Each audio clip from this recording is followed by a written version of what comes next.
So this is interesting, right? So this is from last week, actually. This guy tweets out, Fernand Armandi. He says, today's center of COVID idiots universe is Miami Beach, Florida. And he tweeted that out on March 21st. And then Joyanne Reid, who is a host of a MSNBC news show, she retweeted it, and she said that literally looks like a microscopic image of a petri dish. Now, the problem with this, what is the problem with this? The problem with this is that's a picture from a couple of years ago. And that's a news person. And that's a news person. So that's why that's bad. I don't think it's the biggest deal in the world. If I did something like that, I would apologize and I would delete the tweet. I would go, fuck, I didn't realize that was an old photo. My bad. It's just a tweet.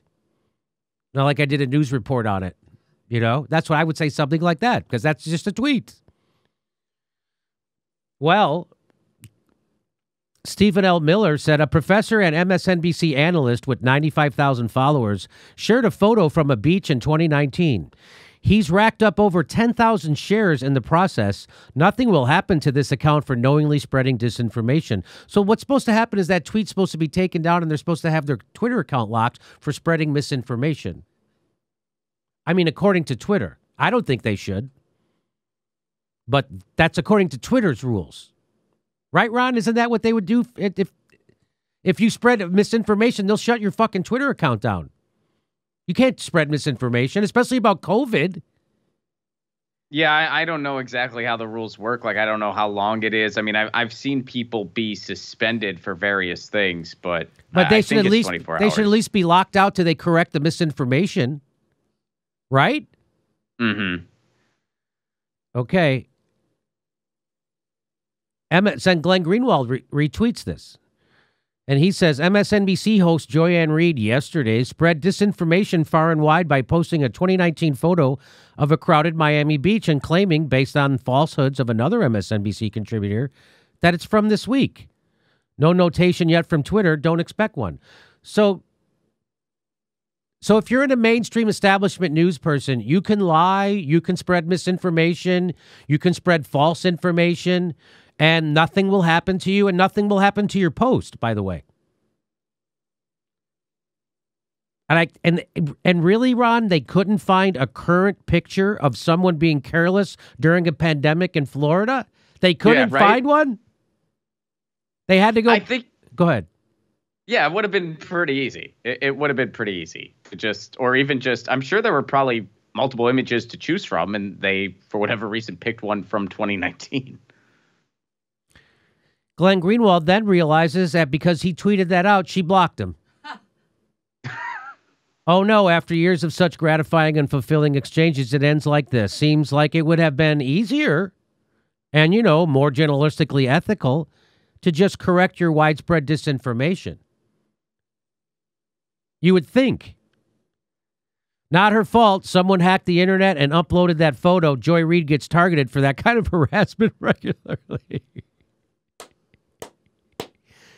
So she didn't even take the tweet down. She didn't even bother deleting that tweet. Just for the record. She still hasn't. And Twitter still hasn't made her correct it or delete it or nothing. Go ahead, Ron.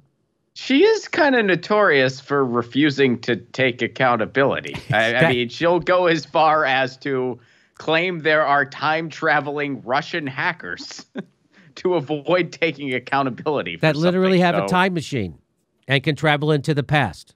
They can travel into the past and change her blogs, because if you could time travel, that's definitely what you would do. Let's mess with some blogs. She didn't bother deleting the tweet, but she did have time to block people who were correcting her.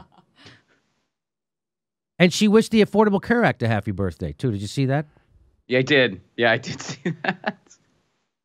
Just remember, as she's wishing the ACA a happy birthday, a third of the people who've died from COVID would still be alive if we had Medicare for all.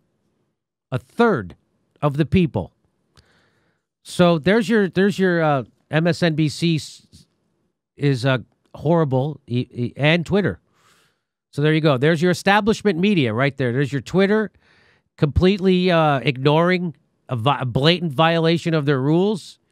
There you have a journalist spreading misinformation and blocking the people who are calling her out on it instead of deleting the misinformation. So did she ever take down those blogs that were the Russians hacked into? Or did she leave those up? That's a good question. I don't know. I don't know if she took them down or if she... I think they might have... I mean, this happened a while ago, so it's not like fresh in my memory, but I think someone might have found them in the first place with the Wayback Machine, if I'm not mistaken. Okay. So it might have been she had deleted them. Joy Reid has previously claimed her blog was hacked and that she was unaware that anti-gay comments had been inserted under her name long after she had stopped writing it.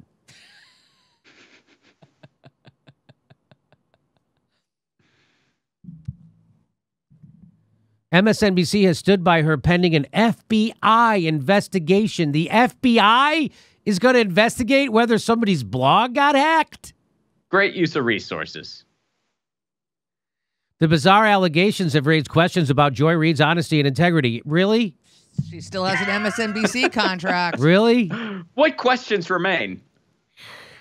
But here's what I know, Joy Reid said on her program. I genuinely do not believe I wrote those hateful things because they are completely alien to me.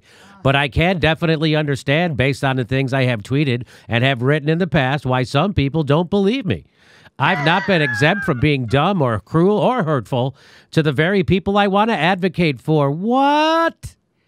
I own that. No, you don't. Just this whole thing is to say I don't own that. I got it. And for that, I am truly, truly sorry.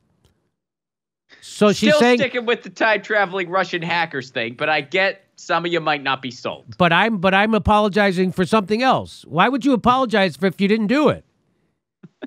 What are you truly, truly sorry for, that thing you didn't do?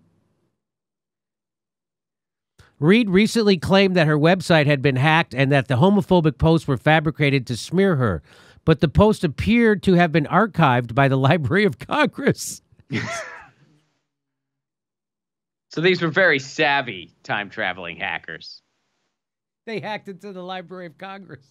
Which, I mean, if you nailed time travel, Library of Congress, that's just, I mean, that's child's play for you. That's nothing to it. Okay, over to Steph. Jesus. Hey, everybody, this is the part where I tell you where all our live shows are, but there aren't any. And then this is why I tell you to join our premium program and get extra content, but nobody's got a fucking job. So just enjoy the video.